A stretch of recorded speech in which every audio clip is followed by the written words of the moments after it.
People, সবার কি অবস্থা, কেমন আছেন? ইদানিং বিভিন্ন কমেন্ট এবং বিভিন্ন পোস্টে আমি দেখতে পাচ্ছি যে গানের ইলাবরেশন চাচ্ছে। গান কি? হোয়াট ইজ গান? What is song? গানের বৈশিষ্ট্য কী? গানের কয়টি অংশ? পৃথিবীতে আমরা সবাই গাই, আমরা সবাই গান গাইতে পারবো।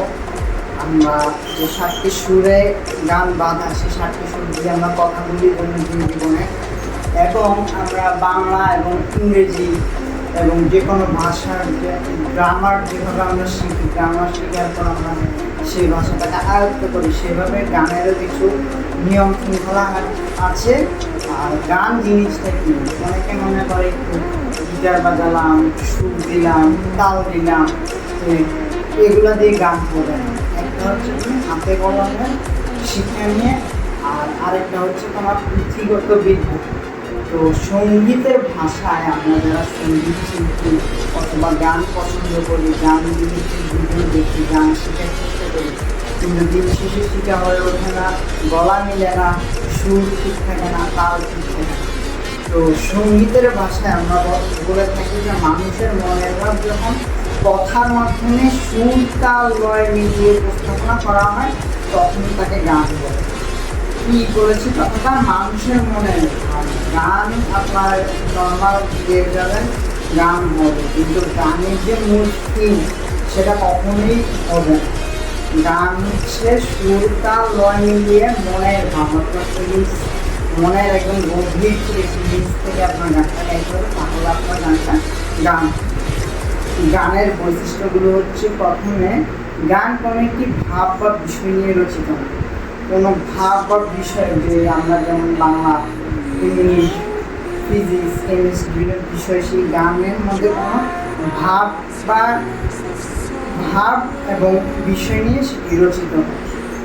গান তাল দিয়ে পড়া যায়। আমরা যে গান গাই, গানের একটা হচ্ছে সুর আর একটা হচ্ছে তাল। সুর এবং তালের যে মিশ্রণ, যেতেই হবে আপনার গানের মূল যে থিম সেটা।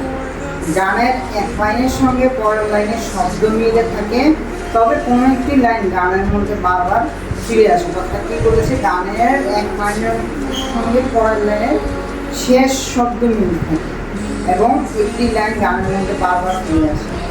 যেমন আমি আপনাদের বলতে পারি কদম, যে আমাদের ব্লু জিন্স ব্যান্ডের নাম কদম। এক গুচ্ছ কদম হাতে মিশতে চাই তোমার সাথে।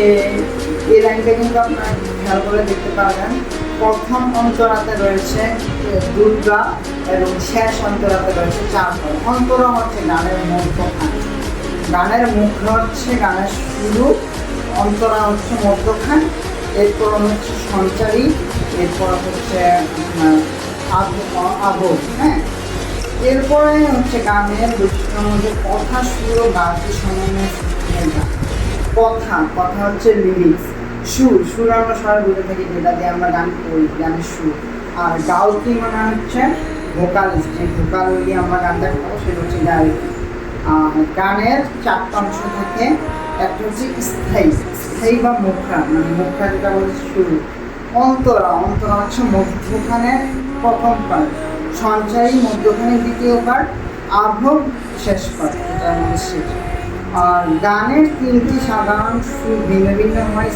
স্থায়ী, অন্তরা, সঞ্চারী, এটা সুর ভিন্ন ভিন্ন হয়। কখনো স্থায়ীর সাথে অন্তরা মিলবে না, অন্তরার সাথে সঞ্চারী মিলবে না। গানের সুরতাল ঠিক রাখার জন্য নানা ধরনের বাদ্যযন্ত্র ব্যবহার করা হয়।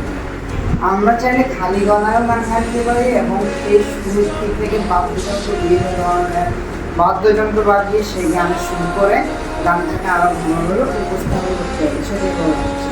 গানের লেখককে বলা হয় গীতিকার। গান যে লিখে সে হচ্ছে গীতিকার। সুর যে করে তাকে বলা হয় সুরকার, মানে ভোকালিস্ট। আর যিনি শোনান সে হচ্ছে গায়ক। এরপর এক কথায় বলতে গেলে গানের বৈশিষ্ট্যগুলো হলো সুর, ছন্দ, গানের কথা, গতিবিদ্যা এবং গিন্নি। সুর, ছন্দ, গানের কথা, লিরিক্স, আর গীতিবিদ্যা এবং বিন্যাস। তো আমি হচ্ছি তোমাদের মাঝে, আমি হচ্ছি জাবির আহমেদ, কভার ভোকালিস্ট। তোমরা সবাই জানো এলআরবি ক্লাস। আর পাশাপাশি প্রিন্ট 2029 থেকে 2024 আমি গান শিখেছি, সঙ্গীত চর্চা করেছি। আমি উড়নচণ্ডী ব্যান্ডের ওল্ড ভোকালিস্ট, এক্স ভোকালিস্ট, এবং ইনশাআল্লাহ ফিউচার ব্যান্ড ক্রিয়েটর। আপনাদের আমার সাথে থেকে ইনশাআল্লাহ পাশাপাশিটা আমি